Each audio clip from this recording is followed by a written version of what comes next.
Welcome back to the YouTube channel. My name is Angus and my favourite band of all time is Guided by Voices. And I thought, what better use of this channel than to go through not just everything that Guided by Voices has done, but everything that Robert Pollard's done. And all of the Guided by Voices canon, the solo albums, all of the side projects, Boston Spaceships, Circus Devils, all of it, you name it, we're going to do it. And obviously, if you know anything about Robert Pollard, you'll know that this is going to take a very, very long time. This is going to take lots and lots and lots of time to get through all of this. But this is the best music ever as far as I'm concerned. And so I don't really mind. This is kind of what I want to do with my life anyway, really, is to listen to the music of Robert Pollard. There are, as of right now, 44 studio albums by Guided by Voices. There's 24, maybe, solo albums, and so many other offshoots. I don't really know what the exact number is now. I think it's somewhere in the region of 130. Not all of these albums are available in full online. Some of them will require purchasing on Discogs, potentially at a very high price. But this is what I'm willing to do. I want to have all of this, and I want to get through all of this. And I think this music deserves being explored in full. And I know that people have attempted to do this before in books and on YouTube as well. This is my attempt at assailing what I think is the greatest discography of music ever made. And what better way to start what is surely the most self-indulgent exploration into one's obsession than to start at the very beginning of how I got into Guided by Voices, how I got into Robert Pollard, and my fandom, and where it's taken me, and what I've done, and what the kind of lengths that I'll go to enjoy my real obsession in life. So we're gonna go back to when I was a kid. When I was young, I got into music very early, and I got through a lot of different music, and I used to read a lot of books and magazines. Now, if you know anything about Guided by Voices, you'll know that they're very popular with music journalists and writers, as well as just, you know, musos, musicians, songwriters, anybody that's kind of, well, anybody that's got a fairly learned ear can hear that there's something pretty special going on. And so it would crop up. I'd see the name, and I didn't really know what it was. I had no inkling. Everything you read about it just kind of made it make even less sense, you know. Guided by Voices, band from the 90s, but they were older. It's on tape, but it's supposed to be kind of influenced by the Beatles, influenced by the Who, but they were on Matador Records. They were, you know, all these things. None of it made any sense. The more that I read about it, the more it confused me. And then I can remember vividly the breaking point for me was when I saw a list of albums. I'd seen them mentioned on Pitchfork as well at this point. This is around the early 2010s, when I was about maybe 14, I want to say. So this was just around the time that they would have reformed. And I can remember seeing a list somewhere. I can't remember whether it was done by Amazon, of all things. It was like a list on a blog somewhere of the best alternative albums of all time, or the best indie albums of the 90s, something like that. And I saw that on second place was Slanted and Enchanted by Pavement, which was one of my favourite albums at that point. I was really into that album. And then B1000 was at number 1. And I remember just thinking, okay, whoa, right. Really? What is this Guided by Voices thing? I'm so confused. I don't know any of their music. None of it pops up. None of it is it has any kind of the same reference points that, say, a band like Pavement or Dinosaur Jr. or the Lemonheads or any number, Sonic Youth, any number of these bands from the 90s that have got songs that are, you'll hear occasionally on the radio. There's nowhere near the same level of reverence that bands like the Pixies have. And it was like, well, how on earth is this band that I cannot hear any of their music without digging into it myself? How can it be any good? So I thought, fine, okay then, this supposedly greatest album of the 90s or the greatest alternative album of all time, let's go for it then, if it's so good. It's got 20 songs and some of them are like a minute long. What is this? What on earth is going on? 20 songs in 37 minutes. Well, really? The album cover, what on earth is that? It looked broken, it looked faulty, it looked wrong. It looked wrong, and I was, and the thing with, I can pull it out, to be honest, actually.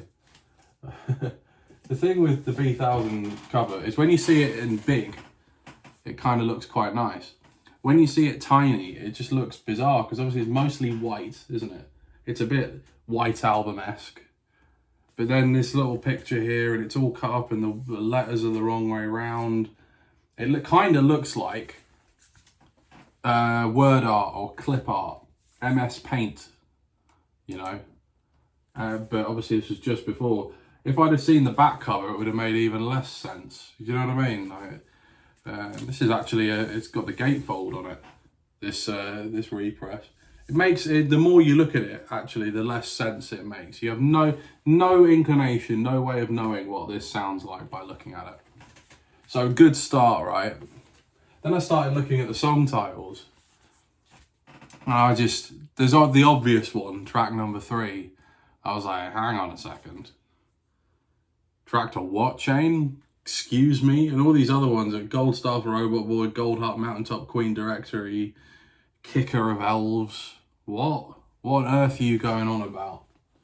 Anyway, I popped it on. Didn't get it. I didn't get it. Because it was like, what on earth is this? It makes no sense. It looks weird. It sounds like it was recorded in a box that's been left in a shed. It sounded everything about it made no sense. And I got maybe a few songs in and I turned it off.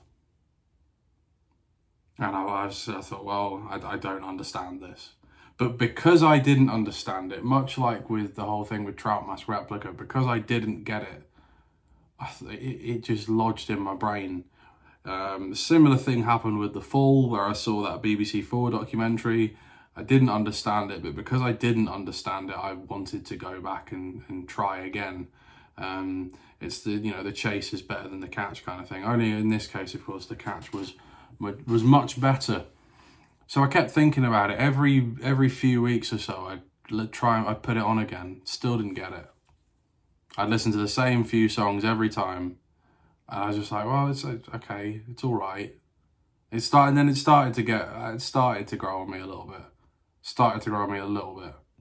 I loved his voice.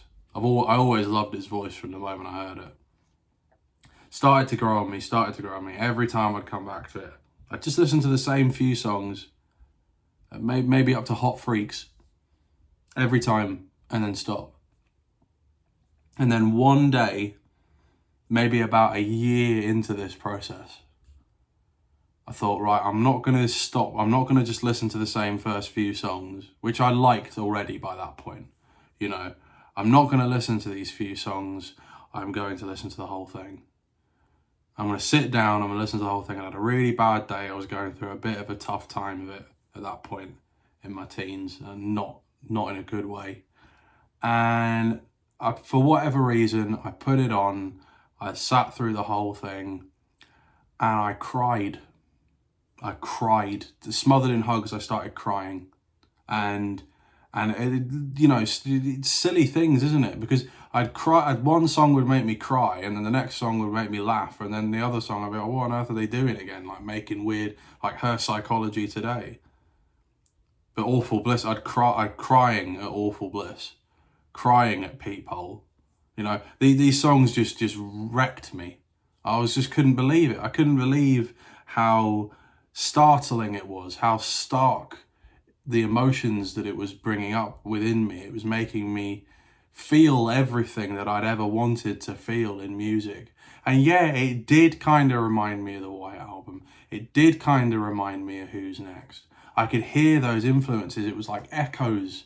Rather than sounding like it was recorded in a cardboard box that had been left in a shed, it was like the cardboard box that had been left in the shed of all the memories of everything, good and bad, that's ever happened to you, refracted through the history of rock and roll in the most beautiful way possible.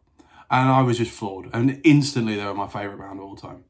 Like, there was just no going back at that point. And I hadn't even listened to anything else.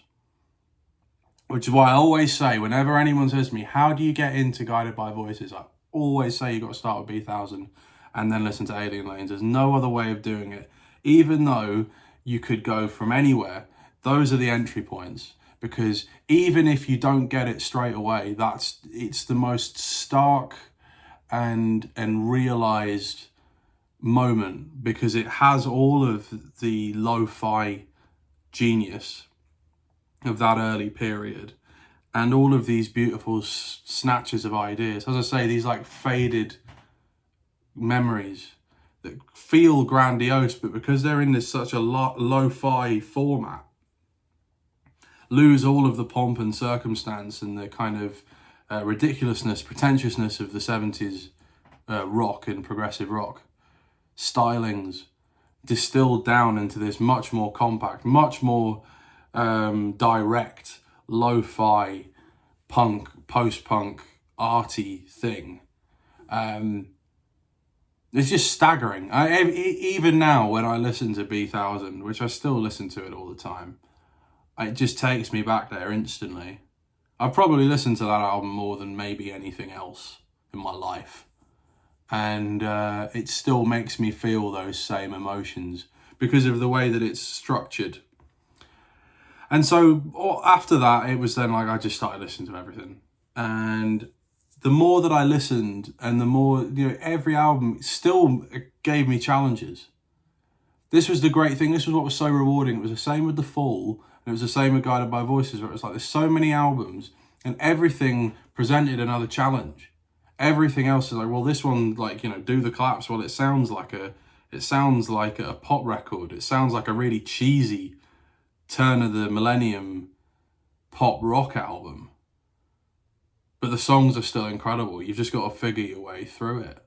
And then the really, really lo-fi stuff like Vampire on Tires. It's like, well, you've really got to dig. This is beyond the box in the shed. This is deep into the undergrowth.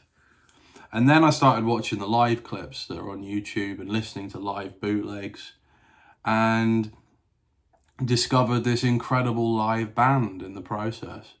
And that was a really great way of hearing songs that weren't on Guided by Voices albums, songs that were on the solo albums.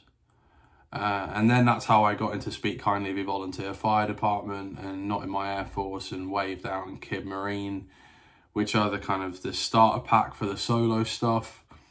And then you just go from there. Circus Devils is still, it is bewildering music.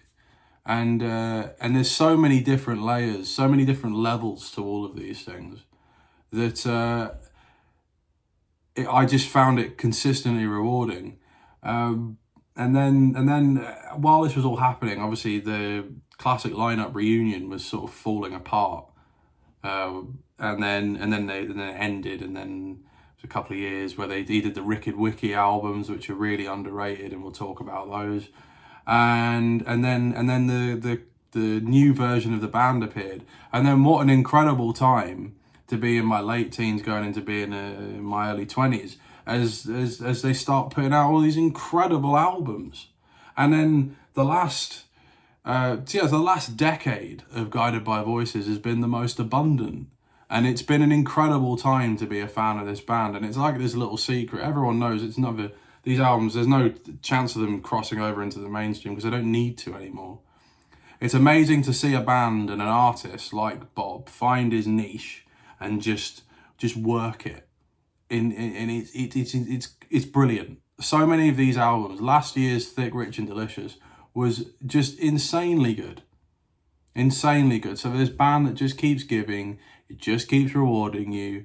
You know, being a fan is like being in this incredible, you know, international members club where everybody knows why you're there. It's wonderful. It is wonderful. I know I'm making it sound a bit like a cult, but like it kind of is. So that's how I got into Guided by Voices, through perseverance, through just understanding that what I was listening to was the most rewarding, the most exciting, the most eclectic, profound thing. And the more that I discovered and the more that I dug, the better it got. There's no getting around it. Being a Guided by Voices fan is an experience that gets better and better and better and better as you go along. This year's Euro Heed Fest that we did, which we do every year, there's the Heed Fest in Dayton and then we do one in London. This year's one was just the best. It was the most incredible experience. You know, you've got people coming over from America, hanging out with us in London. This thing that's been going for like sort of 15 years, where it's usually just like a handful of us at a pub, you know. It was just like, wow, we're actually, this is so cool. It's so unique. There's nothing like it.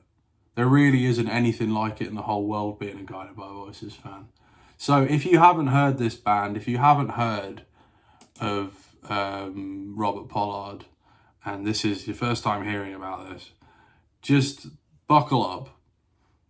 Get B1000 on however you want to listen to it. Buy a copy or listen online, and just soak it up. And if you don't get it at first, I'm telling you, just keep going with it. Give it a few more times, because it's like the 10th listen is better than the first, and the 50th listen is better than the 10th, and the 500th listen is better than the 50th, because it just keeps getting better. There's this infinite amount of happiness and reward involved in this. So I'm going to get through all of this music. There's a lot of stuff that I need to listen to as well. Truth be told, I've never listened to everything.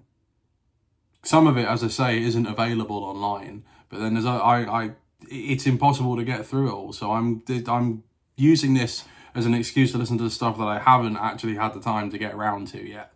But we're going to get through all of it. We're going to get through all of it. We're going to listen to this. And I mean, yeah, how many people can say that their favourite artist of all time, they've still not listened to everything they've ever done? Because there's that much stuff to listen to. This is why my life is so abundant and rich with quality, because of this choice that I made. It's like a pact.